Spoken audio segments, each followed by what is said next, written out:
Ouais, et pour en revenir. Ouais, et bon, et au final, je fais pas de vidéos, je fais beaucoup de shorts pour parler de ce que je fais, etc. Il y en a qui vont me dire, alors, par rapport à ton ancien salariat, qu'est-ce que tu en penses de ces applications? Ben moi, je trouve ça bien. Parce que, en fait, euh, si vous préfériez, ce que je trouve bien avec ces applications, c'est que, en fait, un salarié, on va lui dire, fais ça. Il va le faire.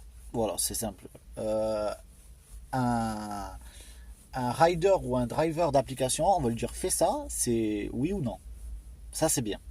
Après, au niveau des revenus, il faut optimiser. Malheureusement, je pense qu'à l'heure actuelle, des choses, euh, je pense que pour être optimal, tu peux faire que de l'application en tant que VTC.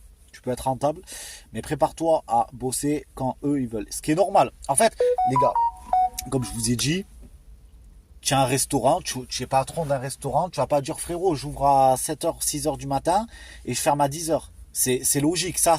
C'est comme un maçon, il me dit frérot, moi je travaille que la nuit. Genre, frère, qui va te. Tu es fou, quoi. Quand tu es dans un métier, il y a des horaires d'influence et il y a des horaires pour exercer ton métier. Ça, c'est logique. Mais si vraiment tu veux. Ce que je veux dire, c'est que.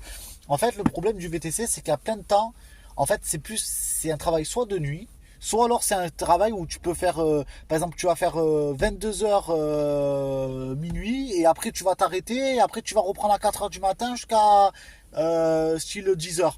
En fait, le problème, c'est ça. C'est vraiment des horaires bizarres quand même, hein. Bah après, pas tout le temps. Le week-end, ça fonctionne tout le temps, le VTC, hein, sur certaines villes. Mais en fait, si vraiment tu veux optimiser par rapport à ton kilométrage, ton essence, etc., je conseille aux chauffeurs VTC qui sont indépendants, s'ils aiment rouler et qu'ils aiment bien en plus, qu'ils kiffent bien le deux roues, d'essayer de rentrer en compte reader, c'est-à-dire en coursier. Parce que le coursier, il y a quelques fois où ça rapporte mieux de faire le coursier que. Parce que par exemple, tu as une course à 8 euros, mais pour la même distance, alors que VTC, tu vas l'avoir à 9. C'est vrai, mais tu déplaces une voiture qui fait 1 tonne et quelques, l'essence, c'est pas pareil le sang. Alors que quand tu es rider, que tu es un coursier, tu as un petit scooter qui consomme rien du tout, tu le déplaces et à réparer, même à la maison, tu peux le faire. Donc c'est pour ça que vraiment, je pense que il faut vraiment avoir les deux pour être vraiment optimisé et avoir le plus de rentabilité.